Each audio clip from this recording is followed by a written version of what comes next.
Shalom, alors tout d'abord, j'aimerais rendre gloire hommage à Yahweh, Bahashem, Yahawashi, Bahashem, Roha Kodash, Yahweh qui est le nom du Père, Bahashem qui veut dire au nom Yahawashi qui est le Fils, Bahashem, Roha Kodash qui est le Saint-Esprit.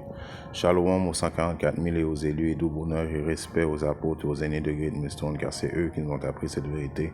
Et salutations aux croyants et aux croyantes. Ici frère Amoise de Montréal et à vous seulement je dis Shalom.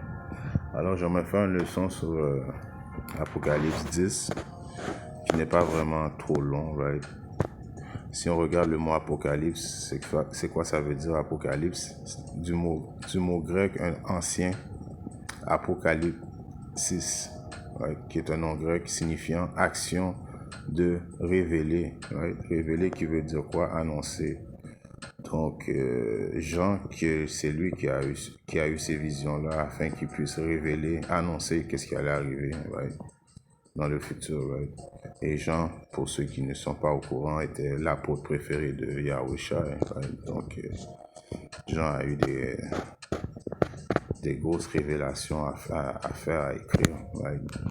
Alors, commençons à Apocalypse 10.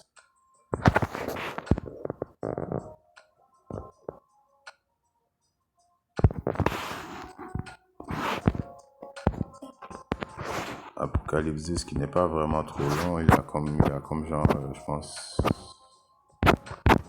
non c'est pas 10, oh, il y a 11 puis 7, alors on commence à Apocalypse 10 et 1, j'ai vu un autre ange puissant descendre du ciel, revêtu d'un nuage. Alors cet ange qui a descendu du ciel, c'est le top ange, qui est le premier esprit créé par le Père Yahweh, qui est Yahushua, qui est notre sauveur, notre rédempteur. Son nom signifie il sauve, right? Yahushua, right? Donc, et je vis un autre ange puissant descendre du ciel, revêtu d'un nuage. Alors, quand ils disent qu'il était revêtu d'un nuage, ça veut dire qu'il était venu avec qu'on appelle son vaisseau spatial, right? Les soi-disant dit UFOs, right? C'est ça que ça veut dire. Et un arc-en-ciel était sur sa tête et son visage était comme si c'était le soleil et ses pieds comme des piliers de feu, right? Alors, vu qu'on a fait, je vous ai dit que ça voulait signifier des nuages, on voit ça. Juste pour prouver qu'est-ce qu'on dit, right? Dans le livre de Actes 1, je commence à 6. Lorsqu'ils se trouvèrent donc assemblés, ils lui demandèrent, disant, Seigneur, est-ce en ce temps-ci que tu restaureras de nouveau le royaume d'Israël? Alors les apôtres demandaient à Yahushua, quand Yahushua était avec eux, quand ils étaient sous l'oppression des Romains, est-ce que c'était dans cette période-là qu'il allait restaurer le royaume des cieux? Right? On continue la lecture. Et il leur dit, ce n'est pas à vous de connaître le temps ou la saison que le Père a mis en son propre pouvoir. Donc le temps, l'heure, le moment précis, c'est juste Yahweh qui connaît ces secrets-là. C'est pas à nous de savoir ces explications-là, right? Mais vous recevez, je saute à 9. Et quand il leur dit ces choses, tandis qu'ils regardaient, il fut enlevé et un nuage, right? C'était pour prouver que le nuage, ça représente quoi? Ça représente un vaisseau spatial, right? C'est ce qu'on appelle les UFO, les chariots de l'Éternel. Le reçut hors de la vue. Et tandis qu'il regardait fermement vers le ciel pendant qu'il montait, voici deux hommes se tinrent près d'eux en tenue blanche. Right? Ces deux anges-là qui se sont manifestés aux apôtres, right? Ces deux hommes-là, c'était des anges. Lesquels aussi dirent, vous, hommes de Galilée, pourquoi vous tenez-vous regardant fixement vers le ciel? Ce même Yahushua, lequel est enlevé d'avec vous dans le ciel, viendra de la même manière que vous l'avez vu aller au ciel. Alors, la même manière que les apôtres ont vu Yahushua être télétransporté dans son vaisseau spatial, c'est la même manière qu'il va revenir, right? Par son nuage, comme on dit, son vaisseau spatial, son chariot, right? Là, si on retourne à Apocalypse 10 et 1. Et je vis un autre ange puissant descendre du ciel revêtu d'un nuage, qui est son vaisseau spatial, les chariots de l'Éternel, ceux que le monde appelle les UFOs. Et un arc-en-ciel était sur sa tête. Quand il parle que l'arc-en-ciel était sur sa tête, c'est à cause que si vous allez voir les clips, les vidéos des soi-disant UFOs, ils ont beaucoup de lumière éclatante, right? Ils ont beaucoup de lumière éclatante, des lumières qui sont vraiment spéciales, éclatantes, des belles couleurs, right? Ça représente l'arc-en-ciel à cause que son chariot va avoir plein de couleurs. Il était sur sa tête et son visage était comme si c'était le soleil et ses pieds comme des piliers de feu, right? Et on se souvient que dans le temps de l'Égypte, right, qui a été un salut extraordinaire, right?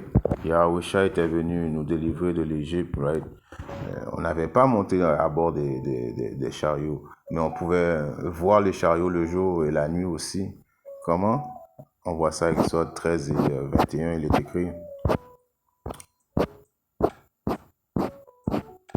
Et le Seigneur, ça c'est quand on est sorti d'Égypte. Et le Seigneur allait devant eux, de jour dans une colonne de nuages, alors de jour dans une colonne de nuages qui est la représentation de son vaisseau spatial, pour les conduire sur le chemin, et la nuit dans une colonne de feu.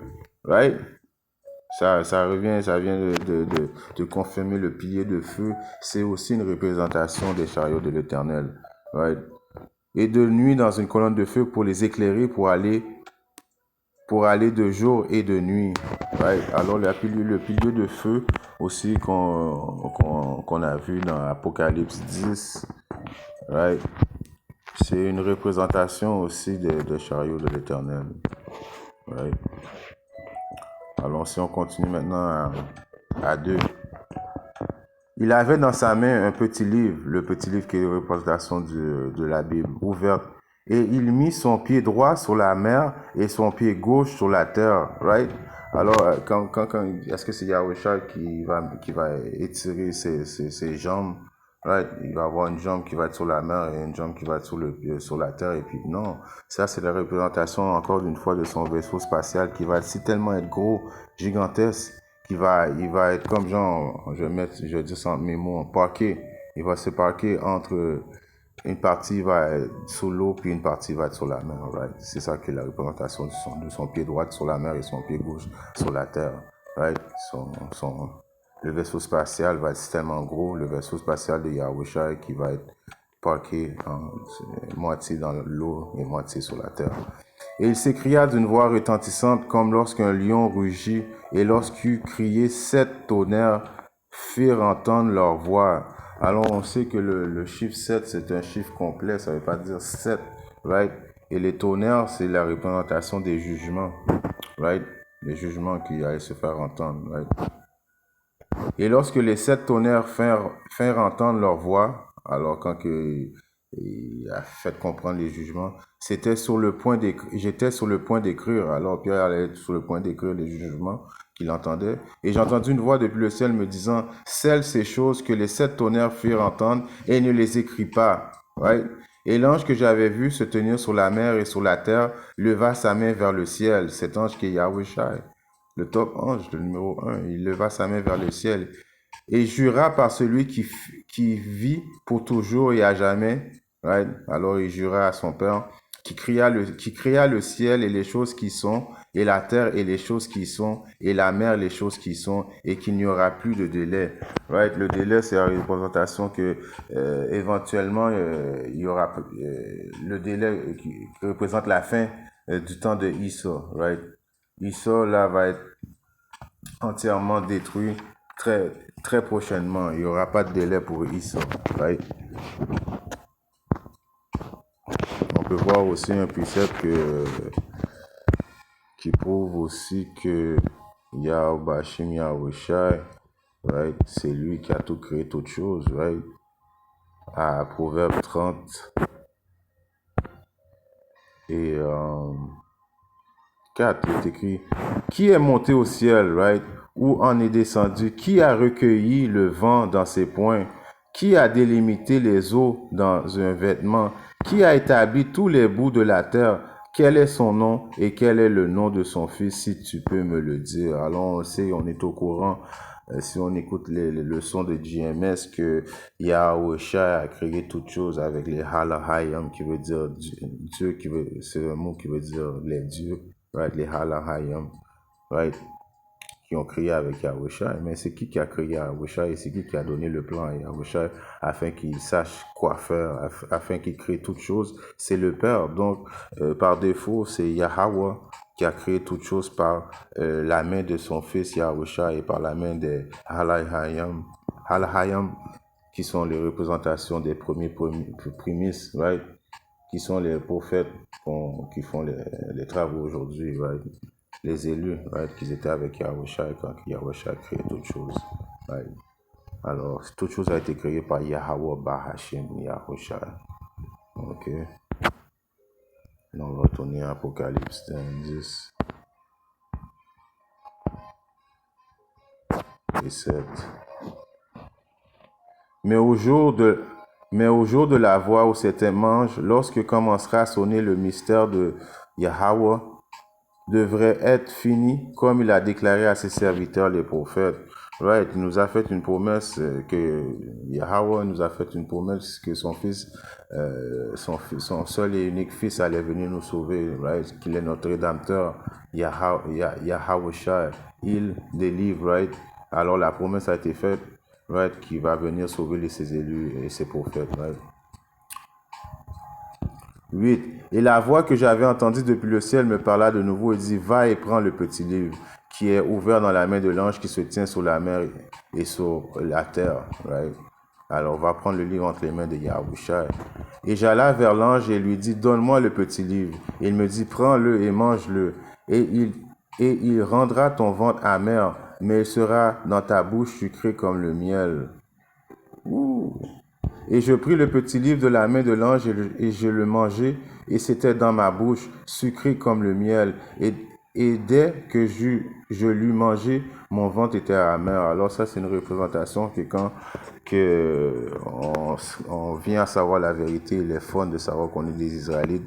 Il est fun de savoir qu'on va éventuellement avoir la vie éternelle, des pouvoirs spirituels, right, vivre à toujours, domination sur tous les peuples, right, par défaut avec Yahusha, right, et on va être des dieux sur terre. Mais aussi, quand ça devient amer, c'est de savoir qu'on va falloir qu'on passe par plein de tribulations avant d'atteindre ce niveau, right? Que les 2 tiers vont mourir, qu'il y a du monde de notre famille, du monde qu'on connaît qui vont devoir périr. Éventuellement, s'ils sont israélites, ils vont revenir dans le royaume.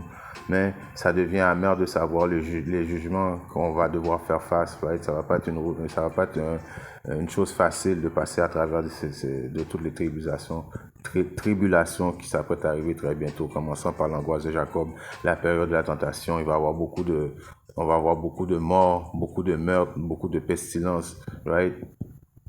Les 200 millions de bombes nucléaires qui vont s'attarder sur les États-Unis, la destruction, bref, il va y avoir beaucoup de sang, right? Alors ça devient amer afin de savoir ces choses-là, right? Et il me dit, tu dois prophétiser de nouveau devant beaucoup de peuples et nations et langues et rois. Alors Jean qui allait mourir dans l'île de Patmos, il allait devoir prophétiser encore une fois, right? C'est là qui vient de signifier que la réincarnation est une chose biblique, right? Et on peut voir ça aussi, juste pour faire le point que la réincarnation est une chose biblique et que Jean est parmi nous présentement en train de faire les travaux, right, de prophétiser comme Yahusha lui avait dit que ça allait arriver. On voit ça aussi à Jérémie 28 et 8. Les prophètes qui ont été avant moi et avant toi depuis longtemps ont prophétisé contre beaucoup de pays et contre de grands royaumes, la guerre, l'affliction et la pestilence, right? Alors l'esprit au prophète appartient au prophète. Si tu as été un prophète dans le passé, tu es un prophète aujourd'hui, right? Si tu as été un prophète, comme Jean qui a écrit les révélations qu'il a vues dans l'île de Patmos, allez revenir dans les temps qui sont les temps présentement en train de faire les travaux demandés par Yahweh Yahusha, en espérant que cette petite leçon édifie un frère ou une sœur, quelque part dans le monde, si Yahweh Yahusha le veut. Je reviendrai très bientôt avec une autre leçon. Shalom, DT, et Napalova.